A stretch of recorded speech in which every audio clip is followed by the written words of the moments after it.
Fly party کے بانی ممبر شیراز الطاف کا سلام قبول ہو۔ پی ٹی آئی گورنمنٹ کو آج قریباً 2 سال ہونے کو آئے۔ معاشی بدحالی، لا اینڈ سیکورٹی پوزیشن، عوام کو روزگار دینا، 1 کروڑ نوکریاں، 50 لاکھ گھر، باہر سے اربوں ڈالر پاکستان لے کے آنا، پاکستان کو انگلینڈ کی طرح کی ایک شاندار ڈیموکریسی بنانا اور پاکستان کو دنیا کے ان ممالک میں شامل کرنا جو دنیا کی 5-10 بہترین معاشی قوتیں ہیں، اس روڈ میپ پہ ڈالنا، یہ سب پی ٹی آئی کے دیے گئے منشور اور خواب تھے جس کی بیس پر پاکستان بھر سے عوام نے، خاص طور پہ نوجوانوں نے عمران خان صاحب اور پی ٹی آئی کو ووٹ ڈالا۔ ہم بجائے اس بات کا انالیسس کریں کہ یہ کیوں ہوا، ان کے پاس ٹیم نہیں تھی،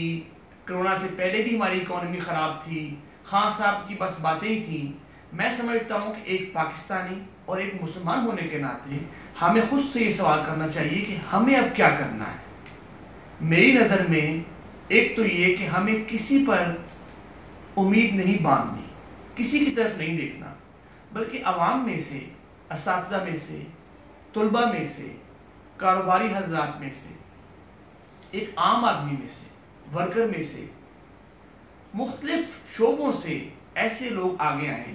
جو ایک ایسی پارٹی کی بنیاد رکھیں، ایسے گروہ اور ایسی جماعت کی بنیاد رکھیں جن کا واقعی میں محور، مشن، منشور اور عزم عوام کی بہتری ہو، خود پروٹوکول لینا نہیں، عہدے لینا نہیں، مال بنانا نہیں، جہانگیر ترین، علیم خان جیسے انویسٹرز نہیں، اور بھی جتنے ہماری پارلیمنٹ اور صوبائی اسمبلیوں میں جو گھوڑے ہیں ان کی طرح نہیں، بلکہ عوام کی طرح کے لوگ آگے آئیں اور اس ملک کی سیاست میں حصہ لیں۔ ہم اس کوشش کے تحت اللہ کے ہاں بھی سرخرو ہوں گے، کیونکہ ایک مسلمان کی اصل کامیابی اللہ کے ہاں سرخروئی ہے۔ یہاں ہم صرف باتیں نہ کریں، ٹویٹر اور فیس بک پر اس بات کا رونا نہ دھوئیں کہ یہ ہو گیا اور یہ ہو گیا، اب یہ ہو گیا، اب یہ کیس آ گیا، اب فلاں مسئلہ بن گیا۔